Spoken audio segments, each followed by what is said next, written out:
राज्यातील पावसाचा जोर ओसरला। येत्या 48 तासात कोकण गोव्यामध्ये पावसाचा इशारा। मध्य महाराष्ट्र मराठवाड्यामध्ये काही ठिकाणी पावसाची शक्यता। अतिवृष्टी आणि पुरामुळे भंडारा जिल्ह्यातील शेत पिकांचं नुकसान। 4936 हेक्टरवरील पीक जमीन दोस्त। जिल्हा प्रशासनाचा प्राथमिक अहवाल जाहीर। हिंगोलीतील शेतकऱ्यांना मोठ्या पावसाची प्रतीक्षा। असमाधानकारक पावसामुळे शेतकरी चिंतेत। हिंगोली जिल्ह्यामध्ये 79% पेरण्या पूर्ण।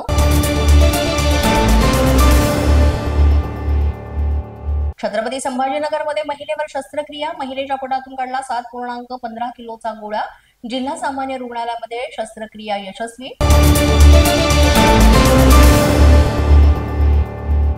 अमरावतीच्या वेळघाटामध्ये 2206 बालके कुपोषित। जिल्हा परिषदेच्या महिला आणि बालविकास विभागाची आकडेवारी जाहीर।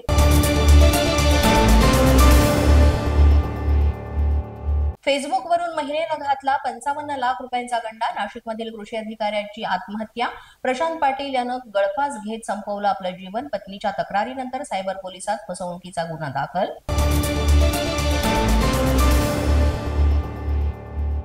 नागपूरमध्ये 3 तरुणांनी केली दुचाकीची चोरी। शॉपिंग मॉलच्या पार्किंग मधून दुचाकी चोरण्यात आली।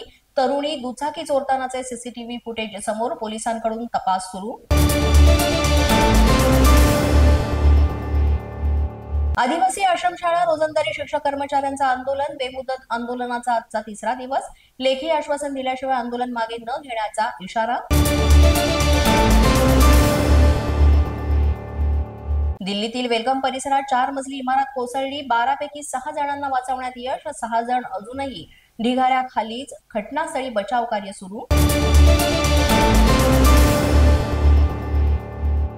छत्रपती संभाजीनगरमध्ये अल्पवयीन मुलीच्या भर रस्त्यामध्ये विनयभंग। ट्युशनला जाणाऱ्या मुलीचा टवाळखोर मुलानं केला विनयभंग आणि या प्रकरणी पोलिसात गुन्हा दाखल। पोलीस माझा न्यूजच्या बातमीपत्रात आज इतकंच। तुम्हाला आमचं बातमीपत्र कसं वाटतंय याबाबत अवश्य अभिप्राय कळवा।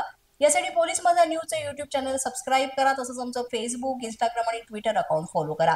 अधिक माहितीसाठी आमच्या www.policemazhanews.com या वेबसाईटला भेट द्या। आमचे अधिकृत प्रतिनिधी व्हायचे असेल तर स्क्रीनवर दिलेल्या क्रमांकांवर आजच संपर्क साधा। आजच्या बातमीपत्रात इतकंच। पुन्हा भेटूया पुढील बातमीपत्रात। तोपर्यंत पाहत रहा पोलीस माझा न्यूज।